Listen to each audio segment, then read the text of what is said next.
Welcome back, you guys, to another episode of Mindful Moments. I'm your host, your girl. I put that on my own mama, Jada Low. Welcome back, y'all. It's been a little minute since I recorded, so as you can see, we are in a very prestige, very bougie, very illustrious location. Shout out to Hotel 45 in Mactown for letting us use the space. Y'all, we got like a meeting room, but it's also like a meeting room, bar. He said we can get the patio, but we may go out there, we may not. It's a little hot. But patio and then this section. So it's a bunch of different places to like record. So like I'm geeked. I'm geeked. I told Devin my gears were turning. That's neither here nor there. How are y'all doing? Are y'all staying mindful? We are in August. That's wild. August and September. That's the 8th month, ninth month. We are over halfway done. That's wild. But yeah, how y'all doing? How y'all looking? How y'all feeling? Y'all still been keeping up with your goals, your missions, all that good stuff? Hope y'all are. But yeah, let's get to it. One of my friends from high school told me something, and I wanted to talk to y'all about it because it wasn't funny like what she said. It was true, but it was like, girl, if you only knew half of what we be going through up in here, then you would be like, wow. So she told me, if y'all follow me on Instagram, if you don't, at O3H's OHHH underscore Jada, you did what I'm saying, for sure you're right on. I post like, I try my best to like post motivational stuff, faith, God, the biggest there ever is and ever will be. Motivation stuff, all like stuff that helps me, but also stuff that I feel is like true to me. But yeah, she goes to the gym too, so like we'll send each other stuff back and forth about the gym. And she said, I wish something along the lines of like, I wish I had your motivation, or I wish I was like as motivational as you. And I was like, thank you, like I liked it or whatever. But I was like, girl, if you only knew the tears it took to get to this point. And that just made me think like, a lot of the things that we show people, or like what's on display, what we display on social media, or even just when it comes down to putting our best foot forward, it's like people don't, unless you disclose that information, or unless like you're transparent about it. And there's a time and a place for that. But for the most part, like people only see the end result, or the outcome of everything that you went through. Like I wasn't always this motivational. Like the stuff that y'all hear on Mindful Moments is like, yes, that's the stuff that I'm going through, but it took a long time to get here. Y'all see, it took 2 years to even get on the mic. On the mic is the queen. Now listen to me sing. He won a number 3 supersized onion ring. You remember that? Yeah, I got Derica over here to the side. But yeah, like little do you know, like we had to go to hell and back to get to where we are. And I just want this episode to kind of be some encouragement for y'all to just like keep fighting. But also it was like an eye-opener for me, because it was like, we've come a long way. There was a time where I used to not cry every day, but like I was depressed, anxious, like anxiety was just like, I was always on edge because I was trying to figure out the next thing, and I was doing all of this. I had all this motion in my head, but no action that I was actually performing to get me to where I wanted to go. And when you're operating like that for so long, you get to a point where it's like, why isn't anything happening? And it's because you're not taking any action. I'm reading Atomic Habits right now. Best thing since sliced bread. And he was talking about the difference between motion and action. And I believe that amongst other things, but as far as like the things that I wanted to do personally, that was my issue. Like I was going like, I was making motion. You know how people say they be having motion. Next time somebody asks you that, say, are you really? Are you really moving? Because you can be having motion, but not be getting to no action.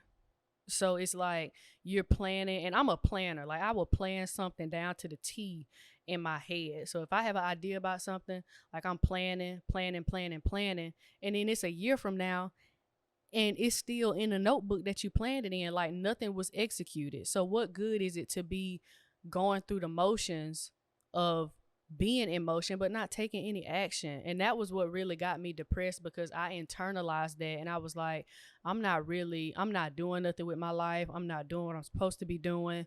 Or planning so much caused me to think that I was doing something, to where when I didn't see the result that I thought I was going to get, it was very discouraging. And that put me like in a rut for a long time, y'all, like a long time. There were times where, oh, what was it? Maybe like 2019 probably to 2021. Not just because that was COVID, but after, like, towards the end of college and when I graduated, I noticed that I was just really down. And it's even hard for me to think about the time frame, because everything before everything probably before late 2022 was a blur, because I was just always so depressed. I was always so down. Like I find myself like being in bed, and it was just like time was just getting wasted away. I was going to the gym and doing all that stuff, yeah, but when it came down to like what I actually wanted to do, even as it related to like the gym, it was just like I wasn't getting anywhere. I wasn't moving anywhere. I wasn't making any type of progress. And so that was what I harped on, instead of analyzing it and asking myself, okay, what is it that I need to do? And that's the thing, like when you get down or discouraged, excuse me, for me at least, I've learned now not to harp on it, but to see it as like an indication of something that I need to do better. But yeah, during that time, it was just a blur, because it was like I was always sad. Like y'all don't have to excuse me if I laugh at all. Humor is how I cope. But everything was just like sad, like being in the bed and you'd be like, you know how you'll be so down to where you know you're wasting time, but you don't care that you're wasting time because you feel so down and out. That was how I felt. And then on the flip side, it's like I'm down, I'm sad, I'm not doing nothing with my life. Even if other people see, and that's the thing too, you can portray like you're doing something with your life, but deep down, you know, you really not doing at least what you think is purposeful for you to be doing. And so that was how I felt. Like I know people saw me as like maybe making headway or doing this and this and that, but in my head, I'm like, I'm not really doing what I want to do. And so that got me down. And then on top of that, being anxious about what's to come, I'm already not doing nothing in my head. And then I'm looking down the line to the stuff that I want. I can't even get what I want right now. And that was the headspace that I was in for so long. And then when I got out of it, I started to just like plan, and then ended up not acting on the plan. And then that caused me to get back in the same cycle. And yeah, it was just I was in a rut a couple years ago. And so like when she said that, it reminded me of that, because I was like, girl, if only you knew. But fast forward like to where I'm at now, trying to see what changed it. I don't want to say I had a coming to Jesus meeting, but it was like, you know, when you're, it's gonna sound cliche, but when you're destined to do something, or like when you know your purpose is bigger than what you're doing now, it always nags or like eats at you to a certain degree, even if it's like small, or to the biggest thing where it's like, okay, I gotta do something. I always knew that, even when I was like sad and depressed, I always knew that in the back of my head. It was just a matter of getting to the point where I believed it. And that's another thing. I didn't fully believe it back then. Not to the point where I was willing to like get up. Like at one point I was just tired of being sad. I was like, okay, something has got to give. If it comes down to being sad and not doing it, and trying and figuring something out that'll help me to get to doing it, and being sad because I failed, but ultimately learning a lesson. Let me just, if I'm gonna have to be sad and take the gamble of being sad both ways, let me at least be sad that I failed, but be a step closer, because I know that's not the way to go. And so I think that was the point that I hit. A little bit of that, and Honestly, I think something just clicked in my head where I was like, this is not it. And I know that's case by case, because when you ask people like what got you here, or how are you so this and that's just my honest truth. It was just like I had to snap out of it. Um Snap out of it in the sense, because I don't want to make it seem like it's just easy to snap out of depression, because that's case by case too. But I got to a point where I was tired of being tired. Um and I snapped out of it. And I was in a situation too where um I was working, but the work I was doing, like at the job was fine, but the nature of the job conflicted with what I wanted to do. And I think that was the other turning point. So those two colliding made me realize, okay, well, you going to if you don't want to be in this position, you're going to have to do something to get you out of this position. And so what is that? You can't do that sitting on your behind all day. You can't do that just planning all day. You can't do that just being in motion and saying I'm gonna do this and saying I'm gonna do that and saying I'm gonna be motivational and saying I'm gonna do this. No, you gotta actually keep your word. You gotta actually believe it. I think part of developing the belief in ourselves comes with actually taking our word and abiding by the word we set for ourselves. So if I say I'm gonna do something, I got to keep my word to myself. And then when I do it, okay, that's like a ounce of belief that I just developed in myself that wasn't there before. So when it comes time to do it again, or when it comes time to do it on a greater scale, you have the reference and the evidence that I did it. And don't underestimate the power of doing something on a small scale. The fact that you did it, the fact that you got 1% better at something, when it's time to take a jump and do 10%, then you know that you have, if I had the capability to do that 1%, don't downplay it. Then you have just as much capability to do the 10, because you could easily be at 0.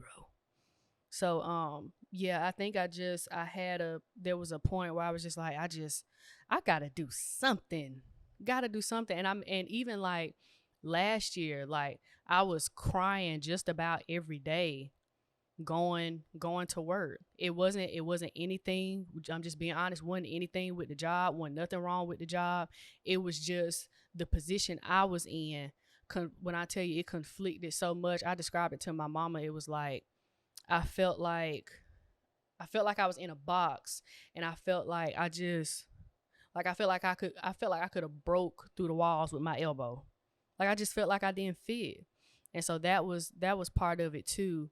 Um but yeah, like what are you going to do about it? You're sad. What you don't want to keep being sad, so what are you going to do about it? And trying like not to harp on that. And that was where the shift came for me, and that was where I started to believe in myself, and that was where I started to take action. That was the biggest thing.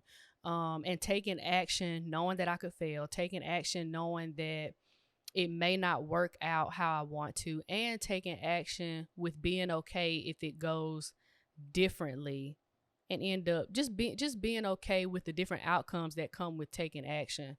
Because I want things to be the quickest way to piss me off. The fastest way is for something to not go how I plan. Oof, that gets my gears going. Especially if it's something that I plan. You mean to tell me this is what I plan? I want to do it at this time on this day, and it's going a different way. Oof, that irks my nerves. And so learning to be okay with Jada, you have this plan today. This is what I say to myself. You have this plan today. You may not, it may not go this way.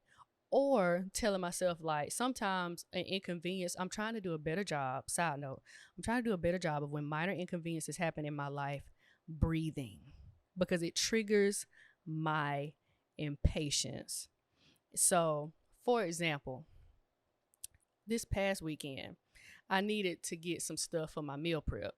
And so I asked my mama if when she was on her way in, if she could pick it up. The store she went to didn't have any of the ingredients I needed. Not just the ingredients, but the brand. You know what brands you want to use when you cooking. They didn't have it. So I said, I said, it's okay. Publix just probably got it. And I just got real short with her. And I felt so bad. And I hung up and I said, ugh. I said, I'll go get it. I'll go get it myself. If you want something done, you got to do it yourself. Let me just go. Put my jeans on, put my shirt on, put all this on. And I get out and I'm halfway out the subdivision. And my mama calls me. She said, hey, baby. She said, so I'm in Publix. I said, you're where? She said, I'm in Publix. I said, Mama, I'm on the way to Publix right now. She said, you didn't have to do that. She said, we were right here. And in my head, I was like, you did all of that for nothing. Why didn't you just ask? Why didn't you just ask? That's another episode. Just ask. She said, so I found that's another one. That's another one. But she said, and she FaceTimed me and she turned the camera around and she got all my stuff. And I was just thinking in my head, like, girl, it's okay. Even if she didn't go to Publix, it would have been okay. Like, breathe and process and exhale. Like, I was so wound up about not getting the stuff I wanted at her first stop, not even thinking that she took me into consideration to go to the other spot. So I said all that to say, being okay with things not going the way you planned and just taking a breather because it'll all end up working out. So lo and behold, we are now a motivational speaker. Cap. But we got here for a reason. I know all the times where like I was crying in the bed, didn't want to get out the bed, just oof. I knew I had all this stuff in me, but I just didn't feel like doing it. I didn't feel like doing it. I kind of had shown myself where it didn't work, but it really didn't work because I didn't put the effort in that I was supposed to put in. Looking back in hindsight, and I was too busy comparing myself to other people. So I was like, I can't do it to the degree that they're doing it. So why should I even try?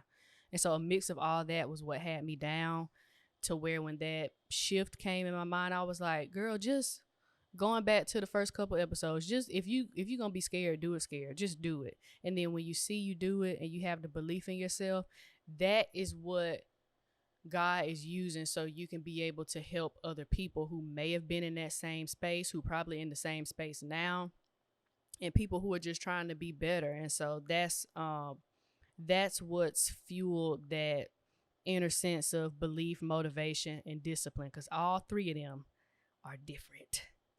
But yeah, that's what's gotten me here today, and I'm grateful for it. Grateful that I was able to come out of it. But yeah, the motivation, sometimes you just gotta cry. if people knew, probably I would make the argument and say the people that you think are the most motivational, the most encouraging, probably spent a lot of nights crying themselves to sleep, just keeping it a beam machine with you. Or they go through a lot to where what they show you, it was produced out of pain. But you wouldn't see that because what they put on their platform, I mean, they share it. We'll share it. But you see the final product is what I'm getting at. But yeah, it's all meant to work together to help other people. Even the pain that you go through too is bigger than you, even if you can't see it, to get you to where you're able to encourage people and encourage yourself if a season like that comes up again, or even if you're tempted to go through a season and to get down like that again. So that was what reminded me of that when she sent me that. Shout out to her, Zariel. Love you, girl. But yeah, that was where it came from. And it was just, I'm proud of myself for where we are today, because baby, we are trucking and moving. And we're making good headway. We in a whole hotel, and it feels good. It's hot outside, but it feels good on the inside. Oh, I felt that one. But yeah, yeah, just love life, live your life, and know that you can do it. I don't say that at the end of every episode to be like repetitive. I say it because y'all really need to know it. And even when some of y'all listen to it, be honest with yourself, you still don't believe it. That's why I'm gonna keep saying it. But yeah, and anybody out there that may be going through a season of like sadness, or you may be depressed, or you may just be struggling like with anxiety and stuff, um, feel the feeling, but try not to let it overtake you. I know it's a sensitive subject, and I know it's hard to, you can't tell people how to get out of something when you haven't stepped in their shoes, but you can be encouraging. And so I just wanted to encourage y'all and let you know that you can get through it. And just like you see people out there who are where you want to be, who may be encouraging or motivational, this and this and this, and they're doing something that you aspire to be doing, or how, or you aspire to do it in a sense how they're doing it. Know that you can get there too, and there's a path cultivated just for you to where you can do that and help other people. Be mindful of that. Be mindful of that. But yeah, um, just sometimes you gotta cry, but the tears gon' blossom flowers of motivation and encouragement and a beautiful, beautiful life that you couldn't even imagine. And give yourself grace. Give yourself grace through it. And so just remember that as you listen and go throughout the rest of your day, and know that you're capable. I love you. I believe in you. Even if you don't believe in yourself right now, chop this up, make it a sound bite, and know that Jada believes in you and that you are capable. Just how y'all see me here talking to you, you could be talking to somebody else. It don't have to be a podcast. It don't have to be this grand thing. Even on the smallest scale, you can motivate somebody to do the same. And your journey is bigger than you. So be a good steward over it. I love you. And you guys enjoy the rest of your day, evening, whatever time you're listening to it. And I will see you guys in the next episode.